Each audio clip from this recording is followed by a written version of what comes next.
Daga, boss. Sapul na sapul, oh. Nadali mo.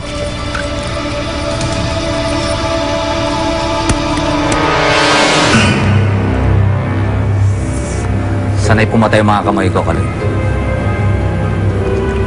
Sa susunod na kalabit ng gatilyo ko, ulo na ng babaeng yung pasasabugin ko. Loob ba ng basura, nakita mo na? Hindi pa. Sali, boy! Ito ba kayo nagpaputok? Hindi ko sinasadya. Kalabit ko lang yung trigger. Warning shot lang naman ako, eh. Alam niyo namang hindi niyo pwedeng gawin yun, di ba? Sinabi ko naman sa inyo, hayaan niyo kami ang umasikaso sa kaso. Boy naman, kakampi mo kami.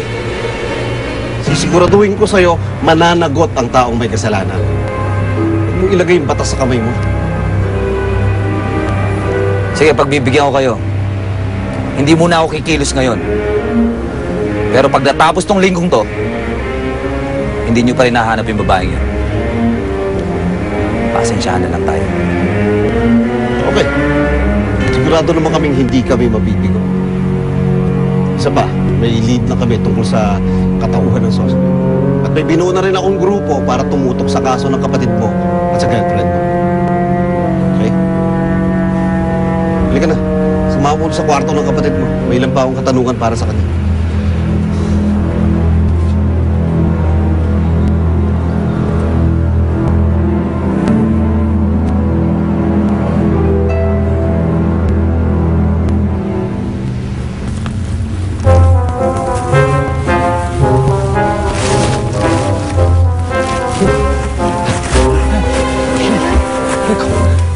Hindi ko pinangarap mamatay sa basurahan. Sige, sige. Oh, baka matumba ka, ha? Oo, sandali. Lalabas ang lolo mo. Lalaki mo.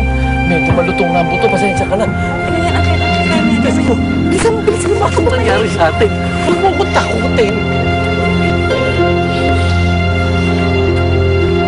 Halika na. Kenneth, sandali. Kenneth, ano ba? Kaya mo na ako, bumalik ka na sa loob. Baka pati ko, madamay pa sa kamalasan ko. Kenneth, intindihin mo na lang ang papa mo.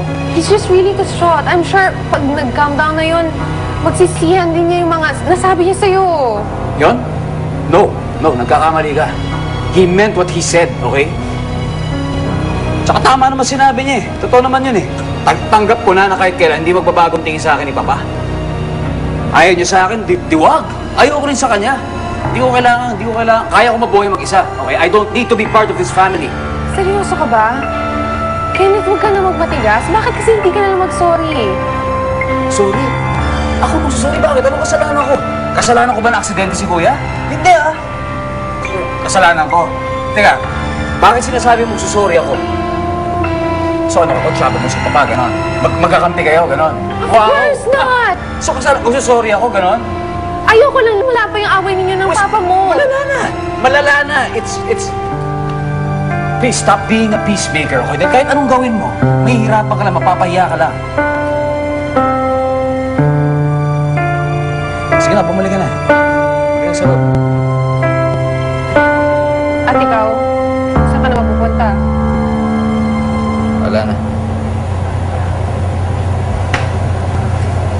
Kenneth, pag umalis ka, paano naman ako? Iiwan mo rin ba ako?